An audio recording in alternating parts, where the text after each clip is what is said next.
Was اور نصیحتیں، لفظ لفظ حکمتیں، ابر علم و آگہی سے برستی بارشیں، شرع کے امور سے، دین کے شعور سے، قلب و ذہن جگمگاتے ہیں سچ کے نور سے۔ خطبہ جمعۃ المبارک،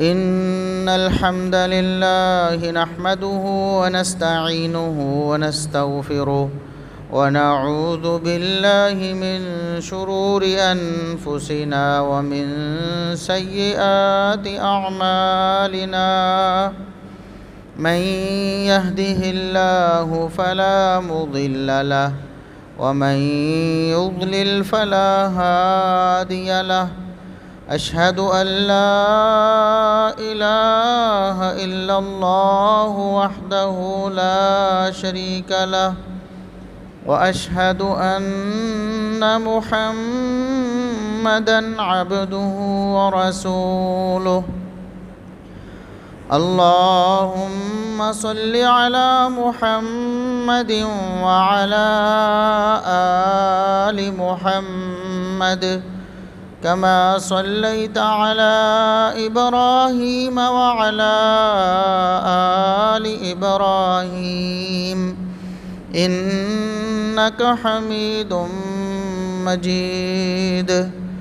اللهم بارك على محمد وعلى آل محمد كما باركت على إبراهيم وعلى آل إبراهيم إنك حميد مجيد۔ أما بعد، فيا أيها الناس، ألا إن خير الحديث كتاب الله، وخير الهدي هدي محمد صلى الله عليه وسلم، وشر الأمور محدثاتها، وكل محدثة بدعة، وكل بدعة ضلالة۔ أعوذ بالله السميع العليم من الشيطان الرجيم، من همزه ونفخه ونفثه، بسم الله الرحمن الرحيم۔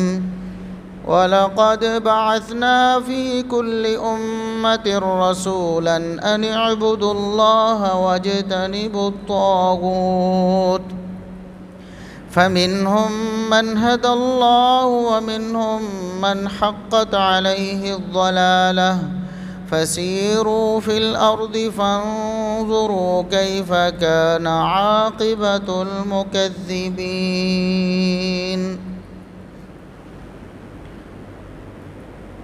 انتہائی قابل احترام بزرگوں، عزیز نوجوان ساتھیوں، معززات و مکرمات، اسلامی ماں اور بہنوں، ہر قسم کی حمد و ثنا، تعریف و تمجید، کبریائی، بڑائی، رفعت و عظمت اللہ رب العزت کے لیے، جو پوری کائنات کا خالق و مالک ہے۔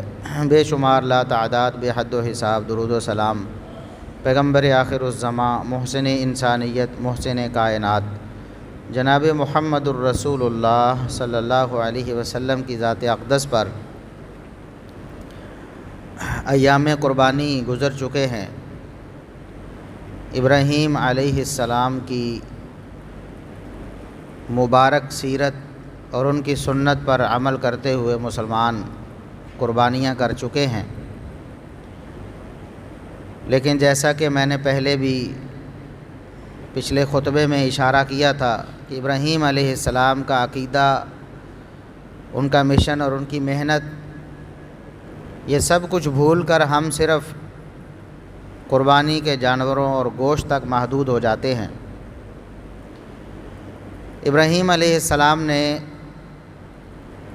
توحید کی خاطر اپنی زندگی داؤ پر لگائی، اپنی جان بھی اللہ رب العزت کی راہ میں قربان کرنے سے دریغ نہیں کیا۔ سادہ سی دعوت تھی ان کی، اور تمام انبیاء کی دعوت ہے توحید۔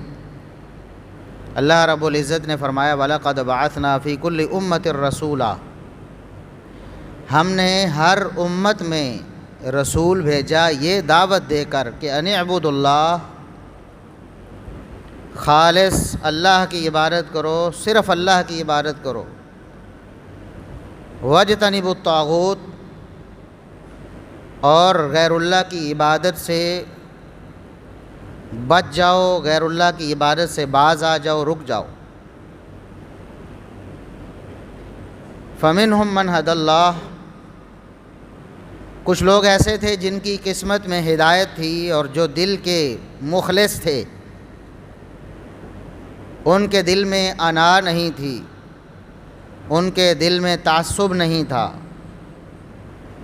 انہوں نے اس دعوت کو قبول کر لیا، انبیاء اور رسل کی دعوت توحید کو، وہ ہدایت یافتہ بن گئے۔ وَمِنْهُمْ مَنْ حَقَّتْ عَلَيْهِ الضَّلَالَةُ، اور کچھ وہ بد نصیب تھے، کچھ وہ بدبخت تھے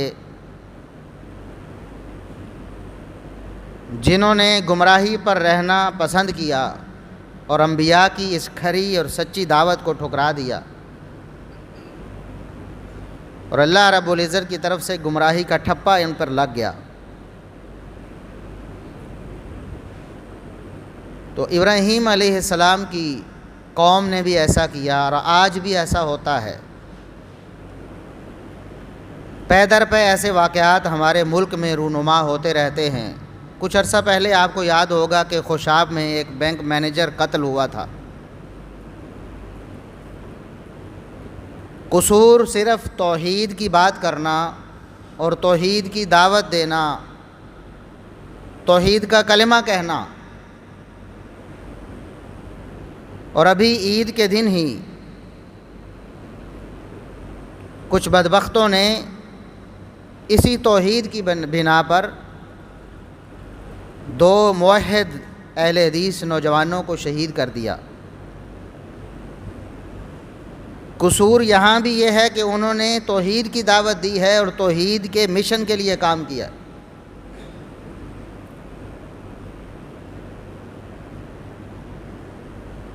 شہید ہونے والا نوجوان جو مرکزی وکٹم ہے، جس پر پہلے حملہ کیا گیا اور اس کو پہلے شہید کیا گیا،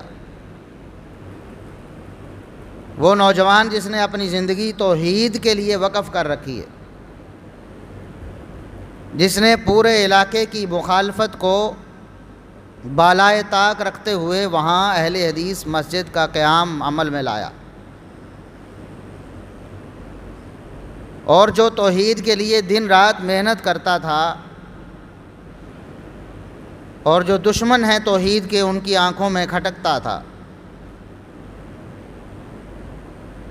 بالکل ایسے ہی جیسے ابراہیم علیہ السلام ان کی آنکھوں میں کھٹکتے تھے۔ اور ابراہیم علیہ السلام جب توحید کی دعوت دیتے تھے تو اپنے بھی پرائے ہو جاتے تھے۔ باپ جو حقیقی باپ ہے آزر، جب اس کو دعوت دیتے ہیں ابراہیم علیہ السلام تو وہ آگے سے کیا کہتا ہے؟ لَئِن لَّمْ تَنْتَهِ لَأَرْجُمَنَّكَ، ابراہیم اگر توحید کی دعوت سے باز نہیں آؤ گے تو میں تمہیں پتھر مار مار کے قتل کر دوں۔ جان کے دشمن بنتے ہیں توحید کی وجہ سے۔ ابراہیم علیہ السلام کی جان کے بھی دشمن بنے لوگ توحید کی وجہ سے۔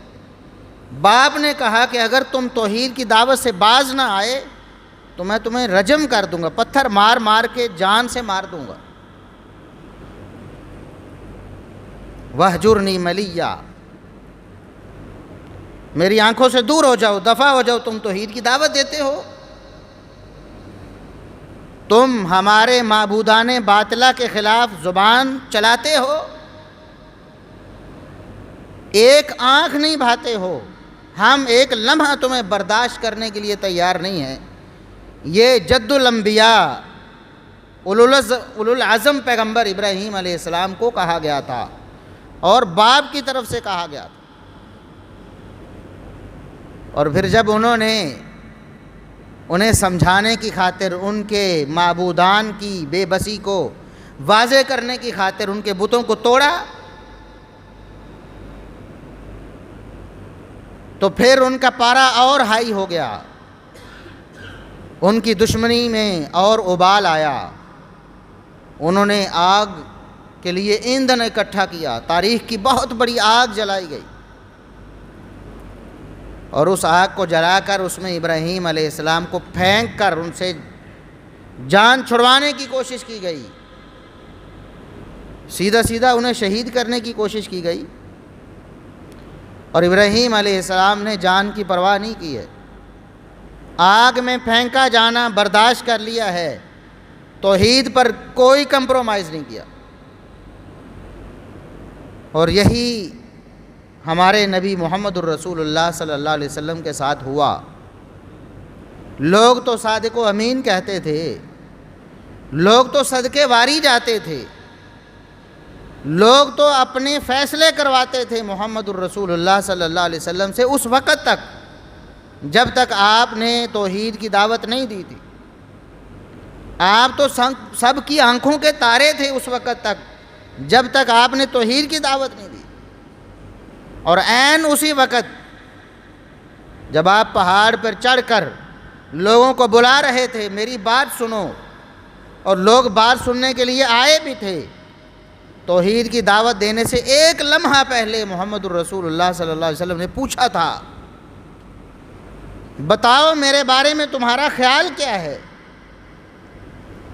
مجھے تم نے سچا پایا ہے یا جھوٹا پایا ہے؟ میں تمہارا خیر خواہ ہوں یا بدخواہ ہوں؟ مجھے آپ امین سمجھتے ہو یا خائن سمجھتے ہو؟ میرے بارے میں بتاؤ تو صحیح۔ تو سب نے بیک زبان کہا تھا، ما جربنا علیک الا صدقا، ہم نے پوری زندگی آپ سے سچائی کے علاوہ کچھ سنا ہی نہیں۔ آپ نے زندگی میں کبھی کوئی فساد کی بات کی نہیں ہے۔ سب سے بڑے صلح اور امن کے پیغام بر آپ ہیں، علم بردار آپ ہیں۔ آپ کی بات کے بارے میں ہم کوئی شبہ کریں سوال ہی پیدا نہیں ہوتا۔ آپ صلی اللہ علیہ وسلم نے پھر پوچھا، لوگوں بتاؤ اگر میں ابھی تمہیں کہہ دوں کہ پہاڑ کے پیچھے تمہارا دشمن تمہارے اوپر حملہ کرنے کے لیے تیار کھڑا ہے، اتنی بڑی بات ہے، ظاہر ہے بھاگ کے پھر تیاری کرنی ہے دشمن کے ساتھ مقابلہ کرنے کی، اسلحہ نکالنا ہے، گھوڑے نکالنے ہیں، کاروبار ٹھپ کرنا ہے، معاملات ختم کرنے ہیں، کیا میری بات کو اس حد تک بھی قبول کر لو گے؟ اور اطلاعات کے کئی راستے ہیں، لوگ بتا دیتے ہیں، معلوم ہو جاتا ہے علاقے میں کوئی لشکر آیا ہے کہ نہیں آیا۔ اس کے باوجود بھی میں اگر کہہ دوں کہ ابھی اس پہاڑ کے پیچھے لشکر موجود ہے تو بتاؤ میری بات کی تصدیق کرو گے؟ یہ تو بطور امتحان پوچھا تھا نا، بالفرض پوچھا تھا کہ اگر میں یہ کہہ دوں تو مان لو گے؟ سب نے بیک زبان کہا تھا کہ کیوں نہیں، آپ کی بات کو نہ ماننے کی وجہ ہی کوئی نہیں ہمارے پاس۔ آپ تو ہمیشہ خیر خواہی کی بات کرتے ہیں، آپ تو ہمیشہ سچائی کی بات کرتے ہیں، آپ تو ہمیشہ امن کی بات کرتے ہیں، آپ تو ہمیشہ ہماری بھلائی کی بات کرتے ہیں، بھلا ہم کیوں نہ مانیں گے؟ تو اگلے ہی لمحے جب آپ صلی اللہ علیہ وسلم نے فرمایا قولوا لا الہ الا اللہ، اگر تم مجھے سچا مانتے ہو اور اپنا خیر خواہ مانتے ہو تو پھر میری خیر خواہی اور سچائی کی دعوت یہ ہے کہ اللہ رب العزت کے سوا کوئی معبود نہیں، اللہ کے سوا کوئی الہ، کوئی مشکل کشا نہیں،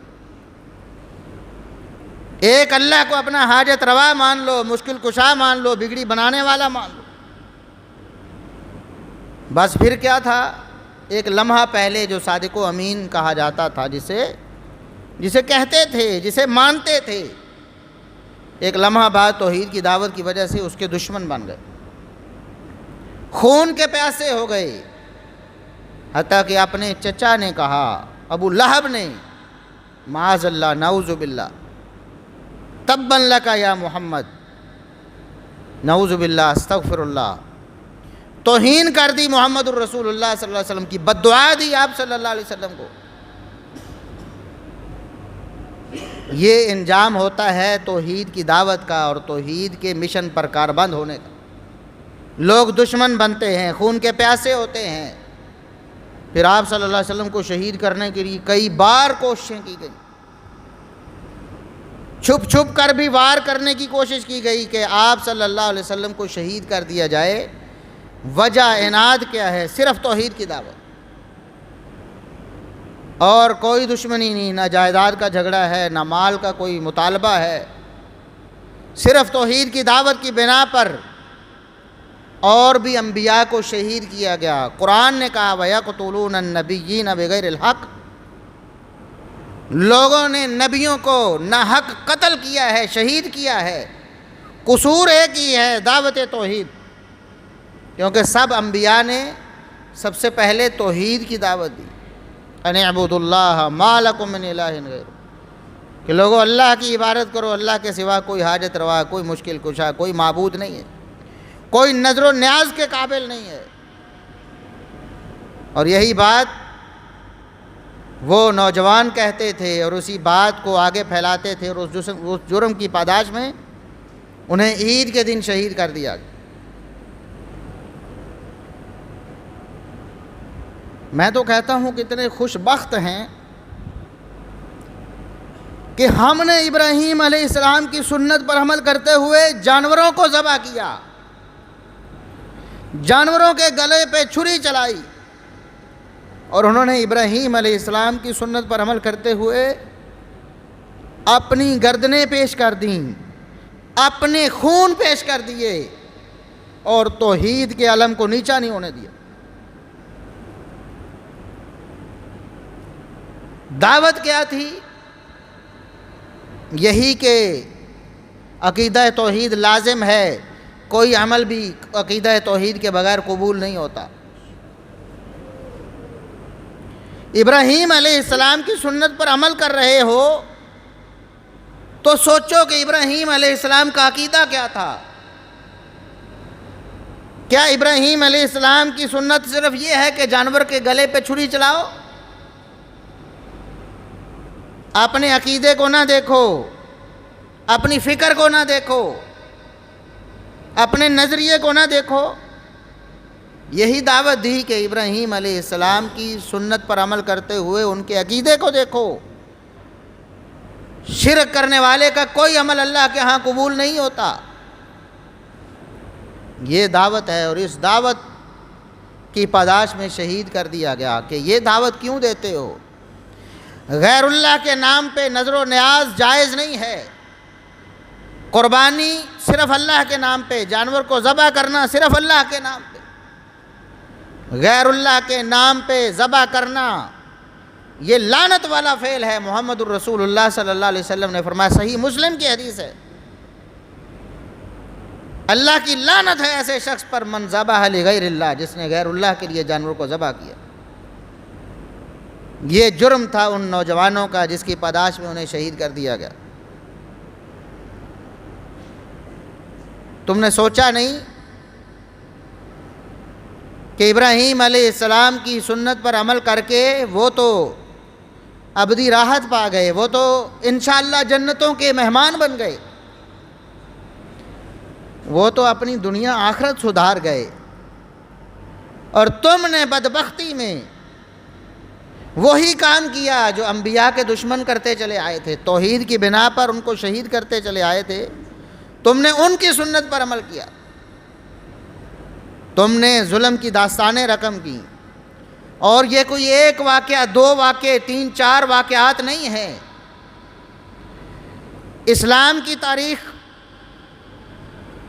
پاکستان کی تاریخ بھری پڑی ہے توحید کی خاطر قربانیوں سے۔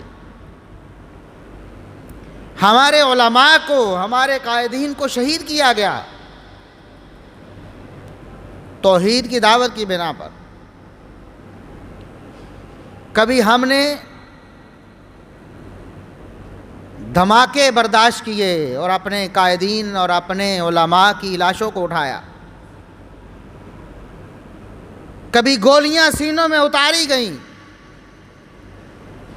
صرف توحید کی بنا پر۔ ایسے درجنوں واقعات آن دی ریکارڈ ہیں صرف پچھلے کچھ سالوں میں، کہ جہاں علماء کو توحید کی خاطر قربانیاں دیتے ہوئے ہم نے دیکھا ہے۔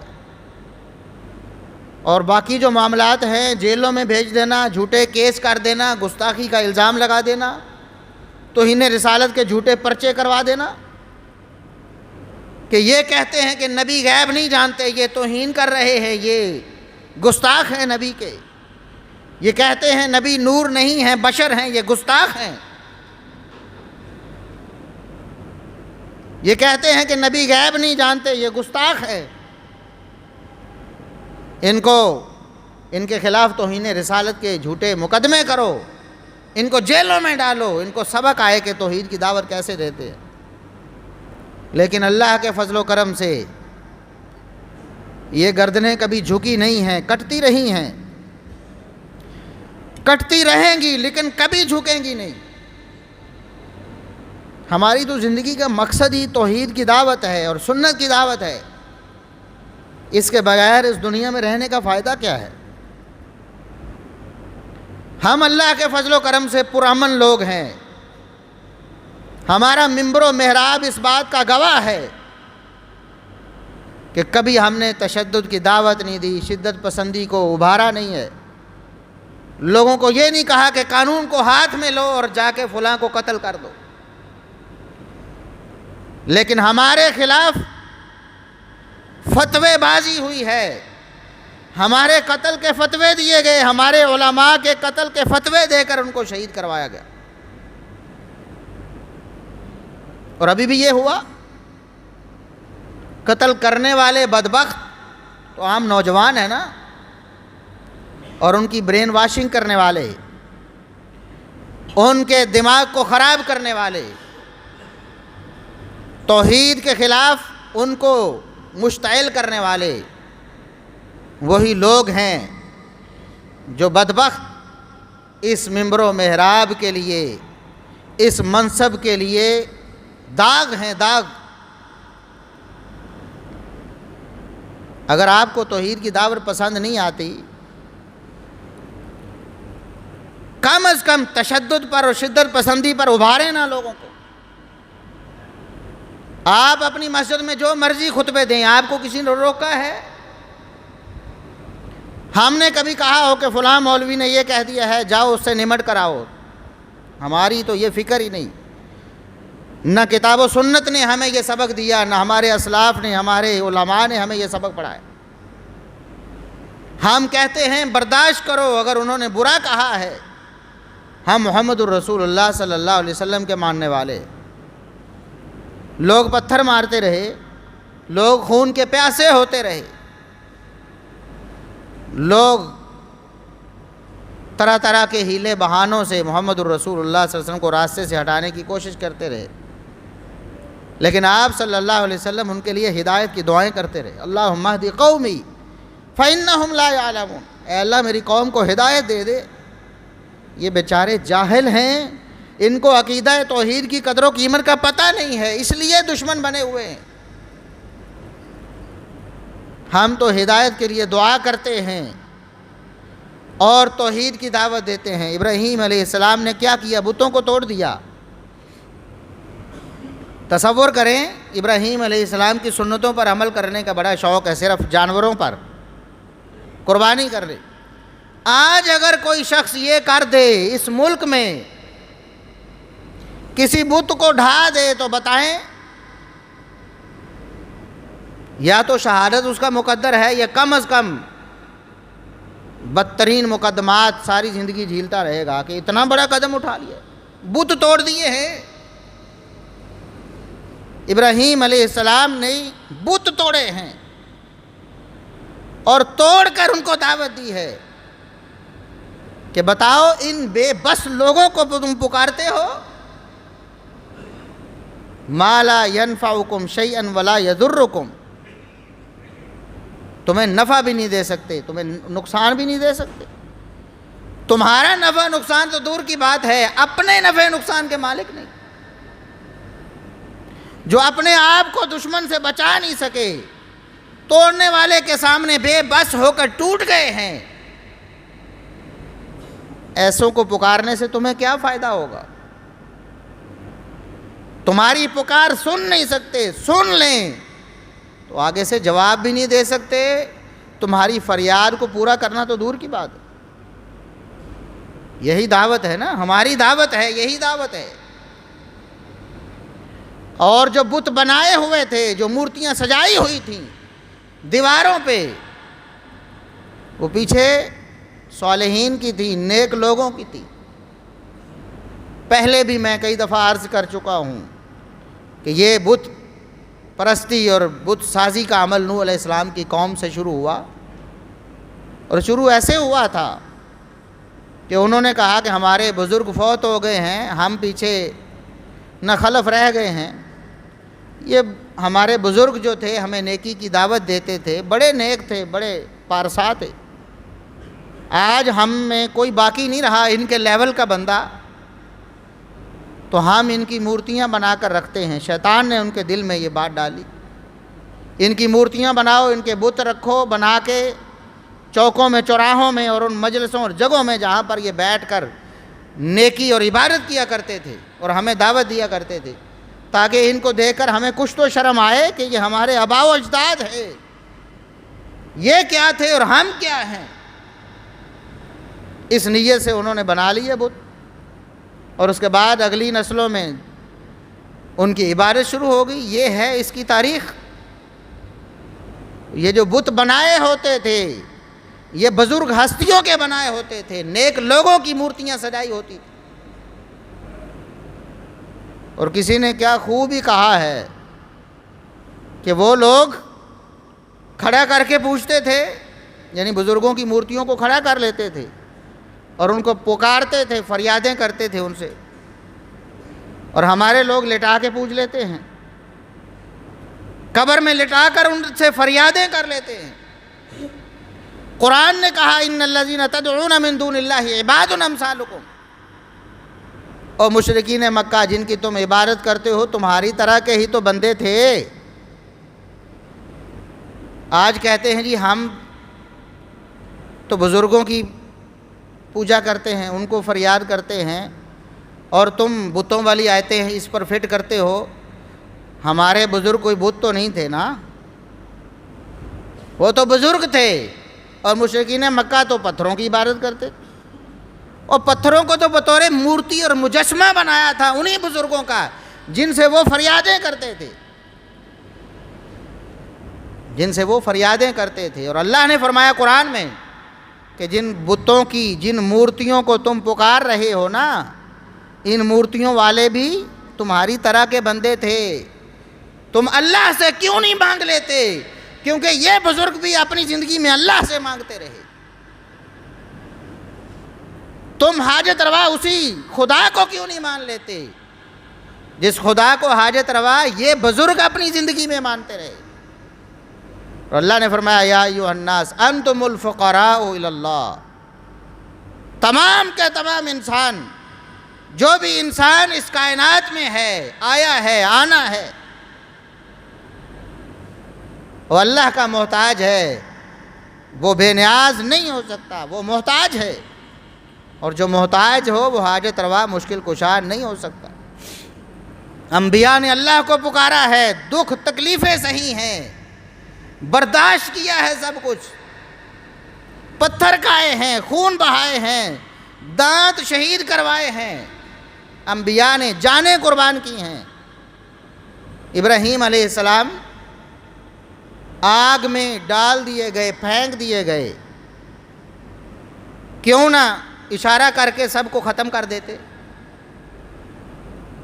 انہوں نے تو اپنے آپ کو تیار کیا کہ میں اللہ کی خاطر قربان ہونے جا رہا ہوں، وہ تو بعد میں اللہ نے بچا لیا۔ اور کہتے ہو کہ ابراہیم کو پہلے پتا تھا، تو پھر امتحان کیسا؟ اللہ فرماتا ہے ہم نے ابراہیم کو کئی دفعہ آزمایا، ابراہیم ہر دفعہ ہماری آزمائش پہ پورا اترے۔ آزمائش کون سی ہوئی پھر؟ اگر ابراہیم کر سکتے تھے، بچ سکتے تھے خود، اور پتا تھا کہ میں نے بچ جانا ہے، تو آزمائش کیسی؟ اسماعیل کی گردن پہ چھری چلا رہے ہیں، چلانے کے لیے تیار ہو گئے ہیں، اور اگر پتا ہے کہ اسماعیل نے بچ جانا ہے، غیب جانتے ہیں، تو بتاؤ آزمائش کیسی؟ تم نے انبیاء کی آزمائشوں کو بھی، ان کے جو کارنامے ان کو بھی مذاق بنا دیا۔ تم یہ سمجھتے ہو کہ انبیاء پہلے جانتے ہوتے سب کچھ، بس اوپر سے سارا کچھ کر رہے ہوتے ہیں؟ نعوذ باللہ ثم نعوذ۔ یہی توحید کی دعوت ہے نا جو سمجھاتے ہیں ہم، اور کڑوی لگتی ہے اور ہماری دشمنی پر اتر آتے ہو۔ یہی قصور ہے ہمارا ابراہیم علیہ السلام کی سنت پر عمل کرنا۔ انہوں نے بھی یہی دعوت دی، بتوں کو توڑ دیا۔ جب پوچھا گیا ابراہیم تم نے کیا ہے؟ پتا تھا کہ ایک ہی تو ہے توحید کا علم بردار، ایک ہی تو ہے ہمارے جھوٹے معبودان کا دشمن، ایک ہی ہے ابراہیم۔ پوچھا کہ انت فعلت، تم نے کیا ہے؟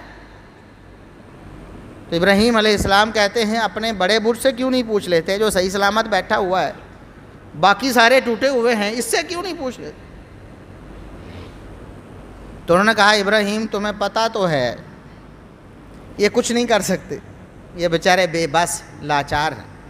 فرمایا اُفِّل لَكُمْ وَلِمَا تَعْبُدُونَ مِن دُونِ اللَّهِ، میں بیزاری کا اعلان کرتا ہوں تم سے بھی اور ان مورتیوں سے بھی جن کو تم اللہ کو چھوڑ کر پوج رہے ہو۔ جب نفع نقصان کے مالک نہیں ہیں، خود محتاج ہیں۔ مورتیاں بھی بنائی جاتی ہیں نا بزرگوں کی، اور ابھی تو وہ دور بھی ختم ہو گیا قبروں والا۔ ہم نے دیکھ لیا کچھ عرصہ پہلے کہ ایک پیر کی مورتی بنا کر اس کو کرسی پہ بٹھایا گیا، بت بنا کر کرسی پہ بٹھایا گیا، اور اس سے فریادیں کی جا رہی ہیں۔ تمہیں سمجھ نہیں آتی؟ محمد الرسول اللہ صلی اللہ علیہ وسلم نے فرمایا تھا لا تقوم الساعہ، اس وقت تک قیامت قائم نہیں ہوگی جب تک میری امت کے کچھ لوگ بدترین شرک میں مبتلا نہیں ہو جائیں گے۔ بدترین شرک، جس کو آج شرک کہتے ہیں نا، کل کو آج کچھ چیزوں کو شرک نہیں مانتے اور کچھ کو مان لیتے ہیں، کل کو ان کو بھی عین عبادت کہیں گے۔ فرمایا میری امت کے ایک خاص فکر کے لوگ، ان کی عورتیں ذوالخلصہ بت کے ارد گرد طواف کرتی نظر آئیں گی۔ یہ بھی ہوگا اس امت میں۔ قیامت تب آئے گی جیسے جیسے شرک میں امت دھنستی چلی جائے گی، ویسے ویسے قیامت قریب آتی چلی جائے گی۔ اس لیے توحید کی دعوت کو سمجھیں اور انبیاء کی محنت اور مشن کو سمجھیں۔ دشمنیاں نہ بنائیں، فکر کریں، اپنی آخرت کی فکر کریں۔ ہم کتاب و سنت کی دعوت دیتے ہیں، کتاب و سنت کی کھری دعوت پیش کرتے ہیں، انبیاء کی کھری دعوت پیش کرتے ہیں۔ اس پر غور کرو، اسے سمجھو۔ یہ دنیا آخرت میں کامیابی کی ضمانت ہے، فلاح اسی میں ہے، کامیابی اور کامرانی اسی میں ہے کہ توحید کی دعوت کو قبول کر لو۔ اللہ سے دعا ہے کہ اللہ رب العزت عمل کی توفیق عطا فرمائے۔ وآخر دعوانا الحمدللہ رب